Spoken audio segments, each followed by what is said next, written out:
On this week's episode, we are in Queenstown, New Zealand, one of the most photogenic places on the planet. We ride a mountaintop luge track, interview award-winning photographer Trey Ratcliff. So when she was a little girl, our daughters would just move her in any way. She's like a gorilla pod. And explore the culinary delights of the area with Matt Damon. New Zealand, am I right? It's a pretty amazing trip.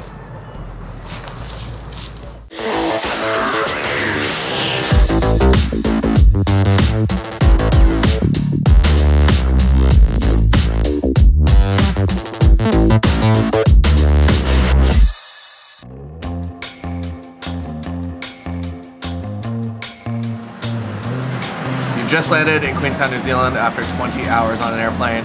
What do? It is 9 a.m. You go directly to Ferg Burger and you get a breakfast burger. It's just a regular burger, but you're having it at breakfast time. But it's 2 p.m. at home, so it kind of feels okay.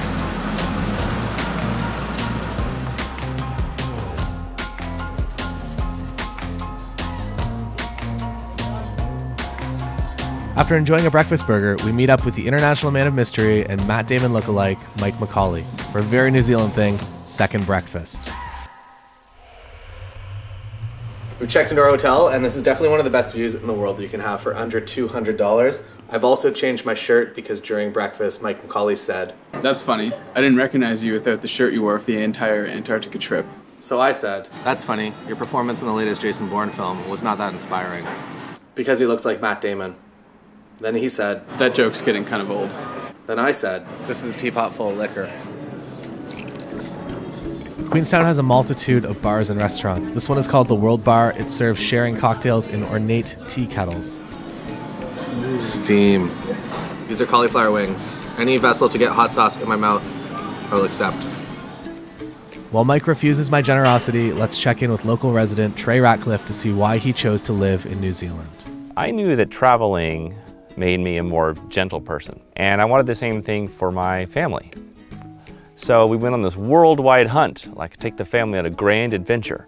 So we looked at northern Italy, southern France, England, even thought about Iceland. Language is so ridiculous. We got down here and I loved it, not just the scenery, but the people. The people seem very zen, very laid back. It has a sort of relaxed European style, which I like. And also, I just kind of feel naturally ebullient here. I feel very creative. I am a kind of a new agey kind of guy, not over the top, crystal-y kind of guy.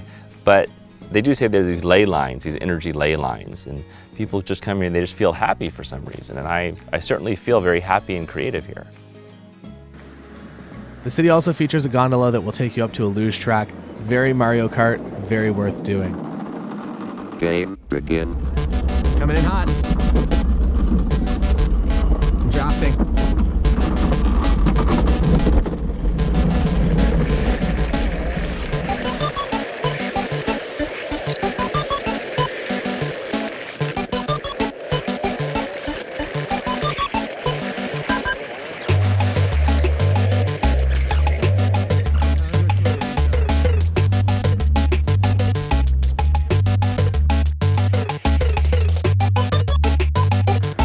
We're here at the top of the gondola, and my one tip if you are coming to Queenstown is to just come up here, and there's a lot of rules, and most of those rules apply to if you're on the observation deck, but you can just walk up the back and you have all this space. On the observation deck there's probably like 50 people right now.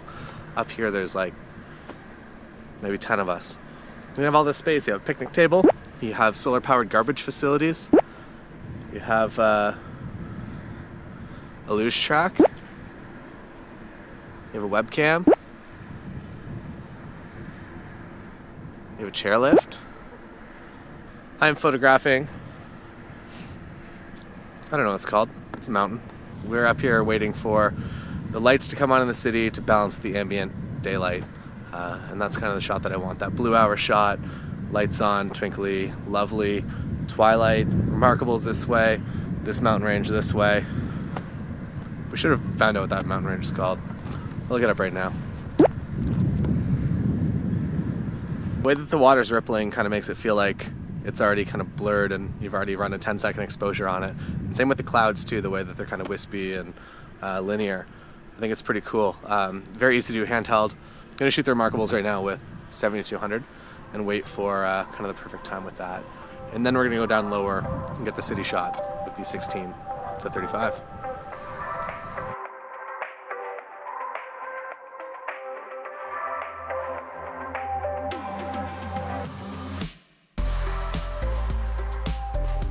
The first time that I ever came to Queenstown, New Zealand, I stayed at the Novotel, which is right over there. Really, really nice property. Now no longer has availability for the rest of time because it's so good. And I came here because I found an amazing Expedia deal. I was in Sydney and it was like $950 to come over here and spend 7 nights in that Novotel, which is maybe the best deal of all time. Lots changed in the past 10 years. A lot more restaurants. We then met up with a local photographer. He reached out through Instagram and we met up for tacos in a local hotspot in the back alley. Dale is the sort of guy that you want to meet up with halfway around the world. The kind of guy who can separate himself from his photography and have a genuine chat. More on that from Trey. You know, whenever photographers show other photographers their work, other photographers always, including me, have their own baggage, right? And so they're looking at this photo, interpreting it through whatever lens or whatever personal El Guapo they're dealing with. And so it's a really weird world, this sort of incestuous photographer's world. So I just ignore it, really. And I love going out to the general population and seeing whatever, because I think everyone knows what's beautiful or what they think is beautiful. We will check back in with Trey later. On the next episode, we tour the tiny town where the hobbits like to hang out. I wonder if those apples are real.